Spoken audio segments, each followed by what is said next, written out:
Welcome to ZKast, everyone. I'm ZS Caraval from ZK Research, and I am joined today by Charanya Kannan, also known as CK, right, from Talkdesk, one of the premier cloud contact center providers. CK, why don't you do a quick hello and just tell us what you do? Of course. Hey, Zias, thanks for having me. CK, Charanya Kannan. I'm a Chief Product and Engineering Officer at Talkdesk. I've been here for 5.5 to 6 years now. It's been an amazing ride, and it's also been amazing to see how AI has evolved over the last 5.5 to 6 years. So really excited to be here and talk about it.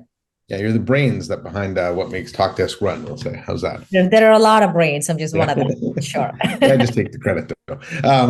Yeah, and we are going to talk AI, and we're going to talk about it in the contact center. Now, we've been talking about AI in the contact center for a while.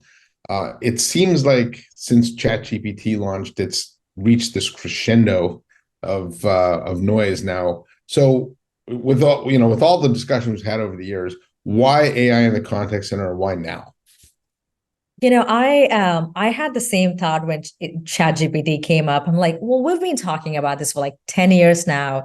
And 10 years ago, they were like, this is going to replace agents and, all of that conversation, but it really hasn't happened.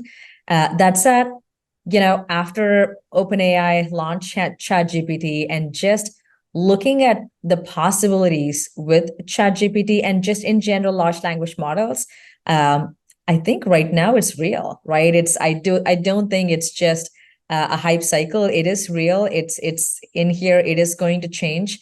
And the way I know that is we talk to the teams and do a lot of product work and proof of concepts and what's possible, what's not possible. Things that were never possible before or would take years to build now takes minutes, right? So I think everyone now, like, summarization is the most common generative AI capability that every company now has. But building that would have taken us a year or two before. Now, within weeks or days that was built, every customer who uses it, they don't want to go back to their old ways. They're getting used to it that you don't want to go back to your old ways, and it's fascinating. And just me, I have to tell you, please, well, everyone's going to know I can't tell you, don't tell anyone, but I don't write a single email without ChatGPT these days. It is just true story. It is so easy. Even on my most tiring and stressful day, if I have to write something, I just write something really quick. Put it on the LLM and see the output, and it's just so much easier. Your day-to-day has just become so much easier now than ever before. Yeah, I think there's also a pressure on brands today to use AI because I think customer expectations have grown as well. I think we've all experienced good customer service in a contact center enough that when we have that bad experience, we know it and people just don't like it anymore, wouldn't you say? Sure, for sure. And it's interesting because previously, so Talkdesk, as you know, like I think in 2018 is when we launched our first set of AI products. And from then on, we've always we've had multiple product launches over the last few years. But with generative AI, the interest from customers is a lot more, right? Previously, we used to go and say, here's how AI can help you. Now customers come and ask us, show me your generative AI roadmap. So it's very different world out there.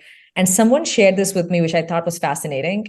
They said that a few years ago when digital transformation came about, there were companies that were ahead of the curve, moved and made it happen. And there were a lot of companies that were behind, and they said, we're going to wait and see. We'll wait and see what other companies do and then take it from there. All of those companies, many of them don't exist anymore, right? Yeah. And that's when a chief digital officer role came into the industry. And now with AI, right? So people who leverage that are going to stay ahead, and people who don't may not survive in the next few years. And we'll see, just like CDO, if there's a chief AI officer that emerges out of this transformation. So I've already seen a few of those. Now you would use the terms AI and generative AI, and they are different, right? Yeah. And so I think we've seen AI improve call routing and workforce efficiency and things. So talk specifically about what generative AI is and how it's used in the contact center specifically. Yeah. So I think previously with AI, just as an example, think about your, assisting your agent, or the very basic use case. You as a consumer, you're talking to a chatbot, right? So back in the day when that happens, in many cases, what AI did, which was just like mind-blowingly fascinating back then, was it would go based on what you're saying, it will take that word, go search your knowledge base, and surface two knowledge base articles. If you were a consumer, in your chatbot, you will say, oh, you're looking for, how to return your shoes. And here are the two knowledge articles that you can take a look at to see how to return your shoes. The reality is you could have gone and searched that yourself many times, right? And that the same thing used to happen on the agent assist side as well. When agents are answering questions, it would go and surface the knowledge base articles, right? It was very smart in transcribing your conversation, finding the intent, and based on the intent, going and finding specific articles and surfacing that in front of you. Generative AI is very, very different in the sense that it just does not take the intent and goes and searches. It actually generates your next word and your next word and your next word, because the power is so much that it's smart enough to generate multiple sentences versus just one word at a time.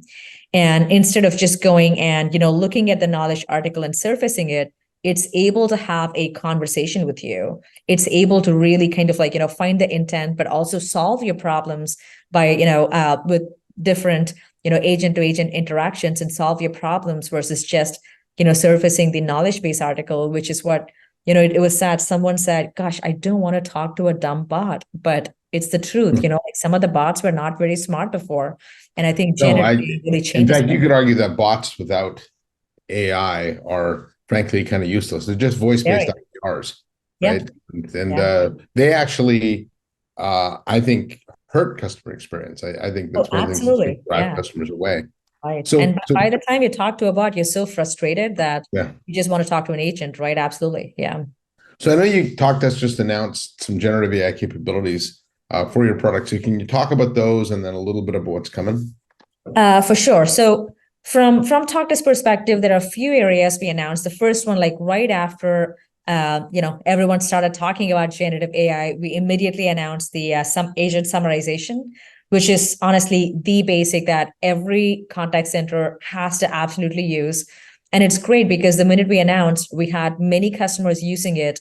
And we see that every customer who's using it now, they don't turn it off, right? So in some cases where agent summarization previously manually took about 3 to 5 minutes, now takes about 2 to 3 seconds, which has been very, very helpful.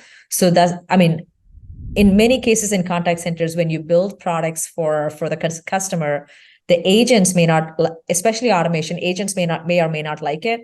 But this is one of those cases that's so sticky for the agents and they love it, which is great. So that's one of the ones that we initially did.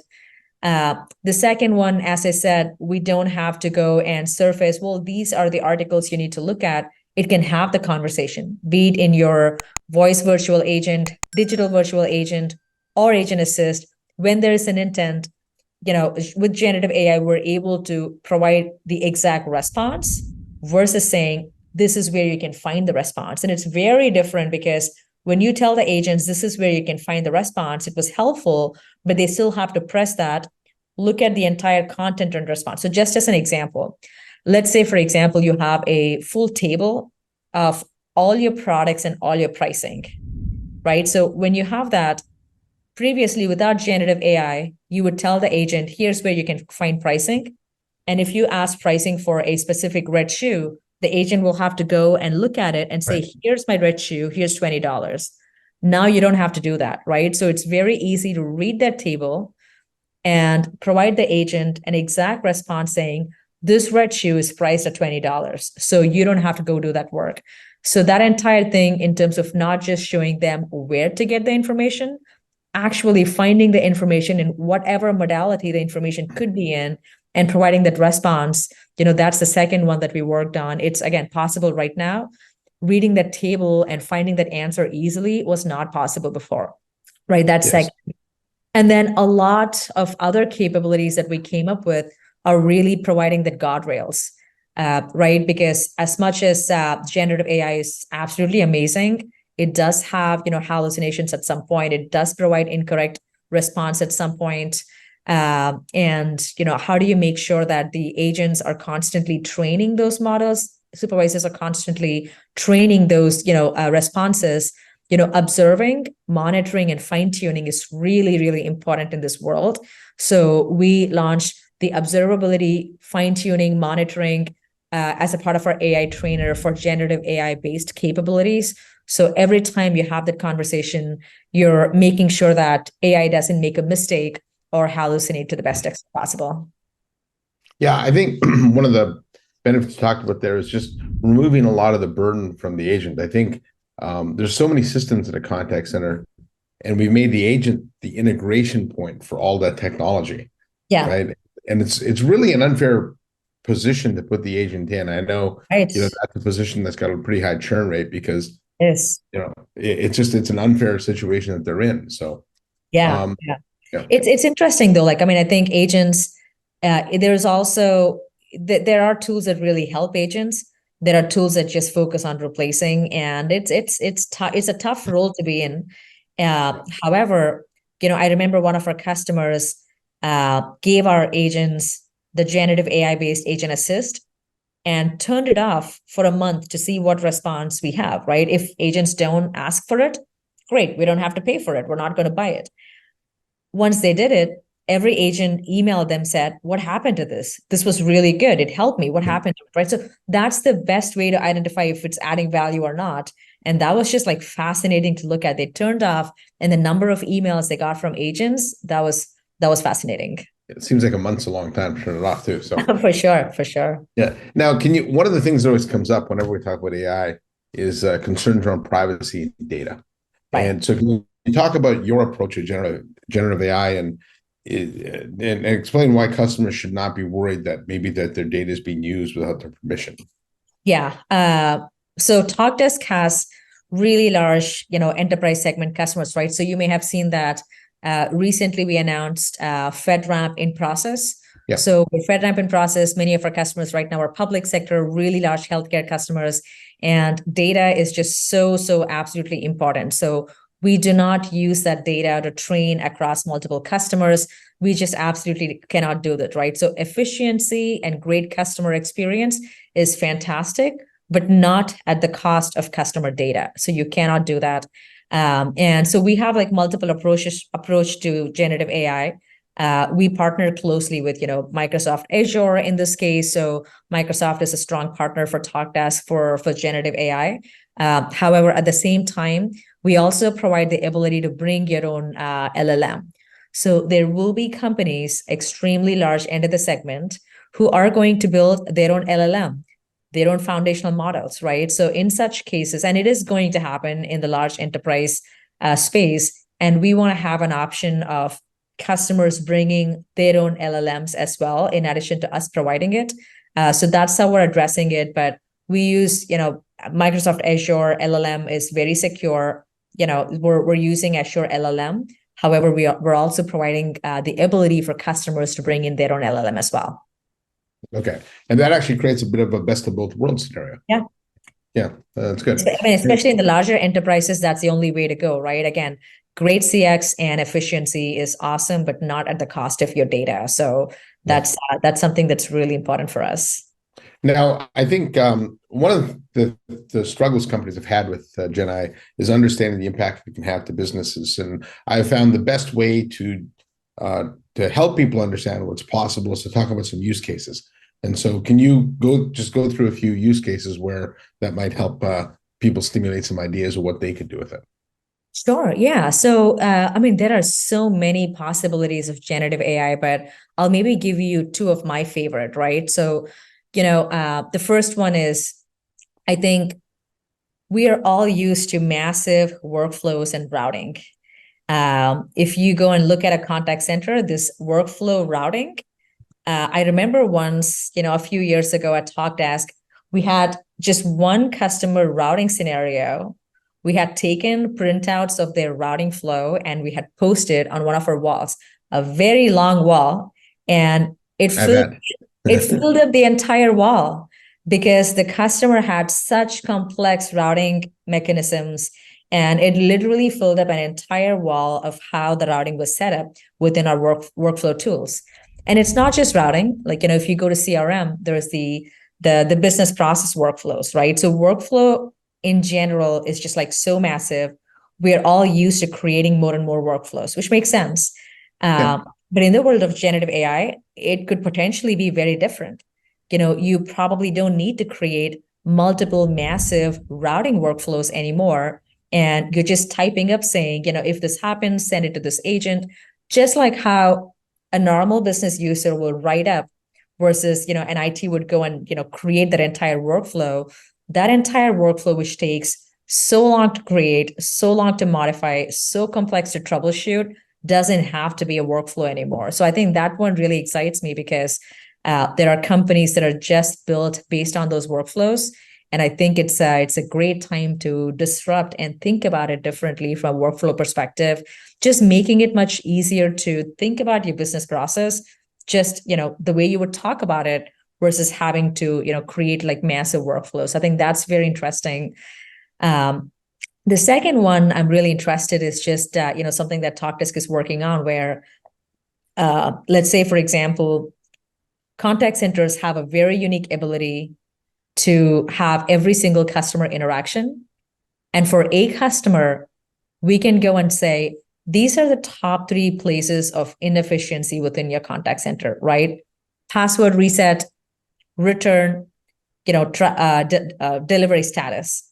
These 3 still take so much time. You have 80% of your interaction volume from these 3 intent. So you could just click a one button, generate automation.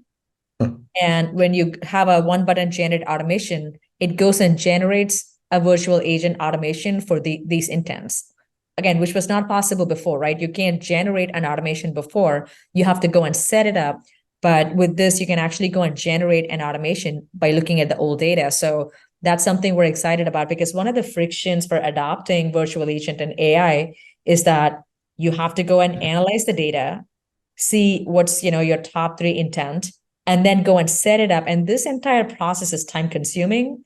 What if the system can tell you you're spending 30% of your call volume in password reset and just press this button to generate the automation. And if you did it, you're going to get, X dollar saving, right? Or X average handle time saving. So I think that generating automation without having to go and set it up it's pretty exciting as well.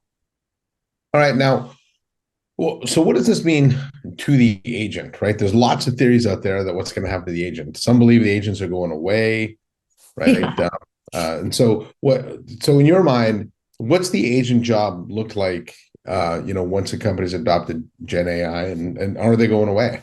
Yeah, gosh, it's like it's amazing how everyone talks about agent going away. I may be on the other side of that equation.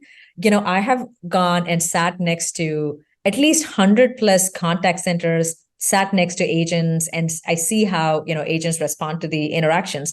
Huge respect for the agents because it's not an easy job, right? But after going and sitting next to them, I do think I don't see a date or time when agents are going to completely go away, right? These are, we're not talking about, of course, there are very simple interactions like, where's my truck and where's my order and, things like that. However, contact centers are more complex than that. Troubleshooting and looking at multiple systems and, like doing that, it's, I don't think there's going to be a time when agents are going to completely go away. That said, agents' role will evolve. AI will take a front seat and AI will drive the conversation and agents' role will evolve and agents would basically, monitor and help the AI perform better, right? So I think we'll have stronger agents, tenured agents, and, helping them be better. However, I don't think it's going to be like, AI is going to replace agents, but agents' role will evolve. Agents will kind of like, take the role of a manager monitoring multiple AI agents, or something like that versus having to do it all themselves. Well, isn't that better? Like It's great. When you think about a lot of the things that bots will do and AI will do, agents don't really like answering those inquiries anyways. Yeah, like one of the things I'm always fascinated asking when I go and sit next to the agents is, what do you want to do in 5 years from now? There's not a single time I've gotten the response that I want to be a support representative in 5 years from now, right? So no one wants to do the same job they are doing, which is often quite thankless, right? In 5 years from now, they all want to get promoted. They all want to do something, beyond and more. And I think this is great for the agents because it naturally gives you an ability to be, a super or a hyper agent that's kind of like, become a specialist, become a manager, managing multiple, like AI agents, right? So no agent has ever given me the answer that they want to be the best customer support agent in 5 years from now. And I think this really enables them to get there, to get to what they want to be. Yeah. And so one last question, I'll put your think cap on. Of course.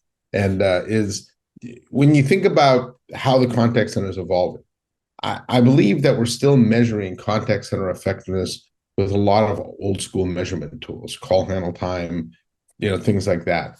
Given that we'll have a lot of the calls now answered by bots, perhaps call handle time and average handle time, things like that don't matter as much anymore. So when a contact center manager or an IT leader or a business leader is looking at the effectiveness of the contact center, what are some of the metrics they should be thinking about? Great question. Yeah, the average handle time is an interesting one because if bot handles the simple ones, your average handle time is going to go actually higher. Right. Right. So it's a fascinating one. So I mean, I think the ones that were there before is ultimately two things matter to the contact centers, right? Great CX and efficiency. And every brand has a different scale of this versus this. In some brands, efficiency takes a higher priority than great CX, whether we like it or not.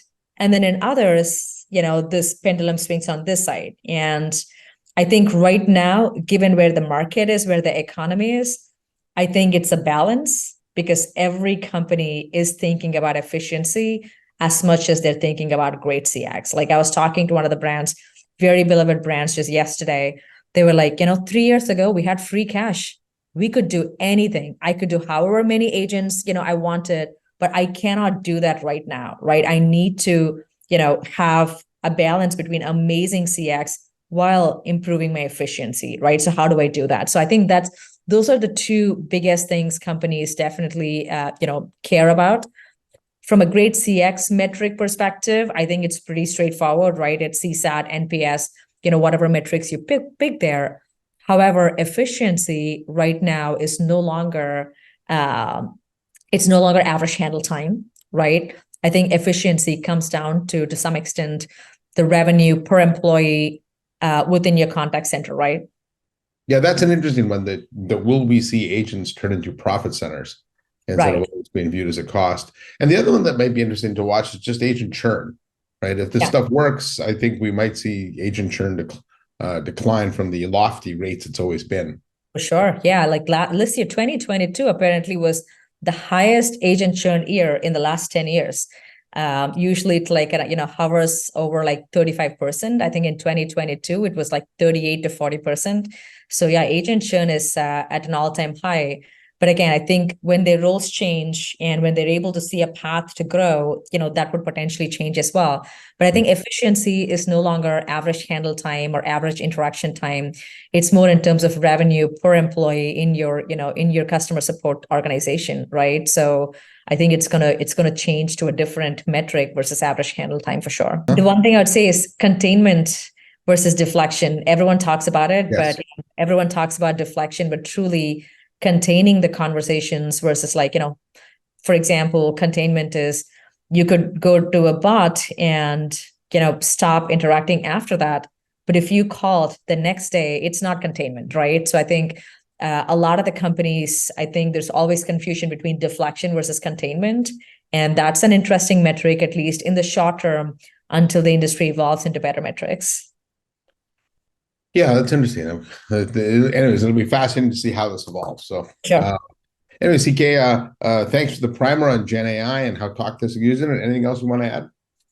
No, I mean, I think exciting times. We're talking a lot about large language models, but I've been, dabbling a lot in images and voice and some of the other multimodality of, LLMs, and that's going to, I think, open up a lot of opportunities, not only in contact centers, but also in field service type use cases. So I think, the industry is just getting started, and it's exciting times to see how software will look in 2 to 3 years from now. Yeah, it certainly is probably the most exciting thing that's happened to contact centers since Right. maybe ever. Sure. Awesome. Thanks. All right. On behalf of CK from Talkdesk, I'm ZS Caravala saying thanks for watching. Please hit that subscribe button, and I'll see you next time on another ZKast.